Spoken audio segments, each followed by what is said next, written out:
Now we're all here, welcome to the lifeboat. It's high tide, or near enough, and it has stopped raining, which is good. And I had a few requests from personal friends that they didn't fully understand the tuning forks on the beach with the crystals.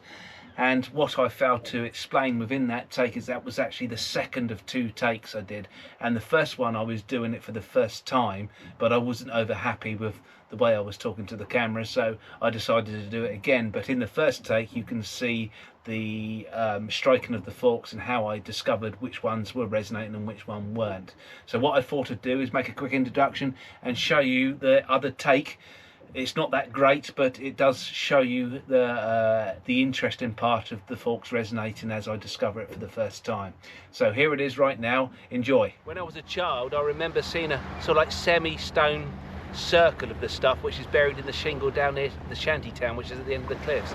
And I think, you know, when we have a really big storm, it sort of like exposes it, but Poseidon soon covers up her secrets again after the next couple of tides, puts the shingle back over the top. But they might have been robbed out because I haven't seen them in 20-25 years. So, but I always remember, now I found out about the ley lines, it sort of like brought back the memory of them being in the beach, and I thought, well, that's probably related. And I'm way up the beach, a good 500 or 600 yards from the ley line, but these stones are still here, and I'm thinking these are obviously been put in place, or they may have been part of the stone circle aloft this very position, because the cliffs you see there have receded in my lifetime alone 20 feet, so they would have been right out there at some point, and the sea's obviously washed them away, and these stones might have been up there and descended over time. And the smaller ones have been taken away by people who want them for their rockeries and their gardens and displays, but the big ones remain, and there's a few left out there under the water. But I thought I'd come down today and just show you guys these, and not only that, I was going to place a few crystals upon it and just give it a bang on the old tuning fork to see if I can detect anything, any resonance change in the tuning fork. So, but I left me puck at home, so I've had to find a bit of driftwood to use instead for that. But I brought a few pieces down with me, and I'll show you this to start with. Here I have a piece of rose quartz. It's a rose quartz sphere, and in the sun you can see. Now this is great for the heart chakra, and it's a piece you should have in your collection if you like crystals. A rose quartz sphere is sort of like bring your love and bring a lot of peace into your life. So I would suggest getting yourself a piece of rose quartz. Now I'm going to place that there above the 6-pointed quartz crystal. Not quite got it straight, but there we go. And I'm also brought down with me 2 other rose points as well. So I've got 2 small, a big one and a small one, and these are 6-sided. And once again, these are just to see if I can get any deeper resonance. So I'm going to place one at the top. Ooh, if I can get it nice and stood straight, I'll be happy. And I wonder if I can get one here as well. Well, you never know, you luck. Rough and ready, because oh, there we go, sits lovely there. And I also brought with me some selenite.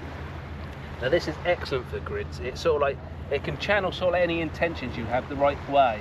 And I thought I'll just put that between the 2 rows and the sphere, and I've got 2 longer pieces just to bring in any energy that I can't see or understand in through that point. Now, as I find my tuning forks, which I brought with me, these are the Liberian tuning forks, and when I strike them you will definitely hear the tone, and if it changes you might even be able to pick it up on the microphone. Let's see. Now if this changes I will let you know, because not only can you hear it, you can feel it. So as I come across here,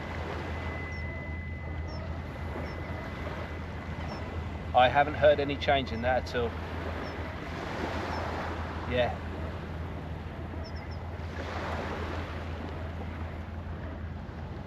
Interesting. I was hoping to catch something, but there again I don't know much about this stone other than how long it's been here. So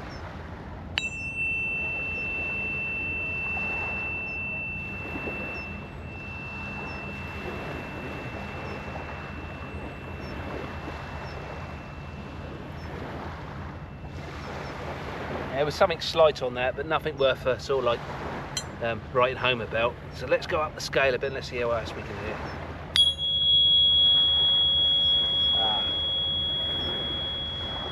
Now this one I can pick up a slight difference when I come into the centre of the stone. Yeah, it's right there. Now, what's interesting, if you do this yourself, you'll go like this and you'll find literally an actual point in the air where you can feel it change. It's like, there it is, and you come into there and it changes. It's absolute madness. You know, what's going on here then? I don't know what's going on here, and I don't know why it changes in tone. That's why I'm making these videos, because there might be somebody out there who's really well researched in this and might be able to enlighten me. Let's just try one up. So this is really high, so let's see what we hear on this one.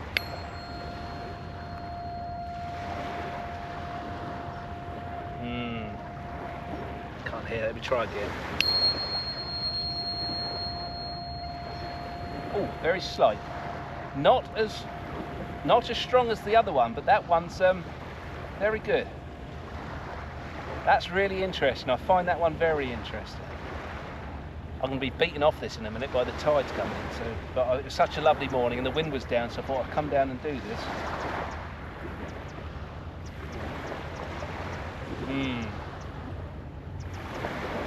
Yeah, I'm going to do that one again, so hopefully you can pick it up.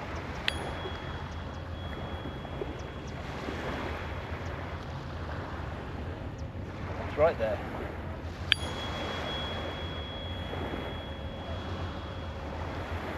Now, what I'm going to do is I'm going to pack up these crystals in a bit, and I'm going to give it another strike with that particular tuning fork just to see what the resonance is without the crystals upon the sarsen stone.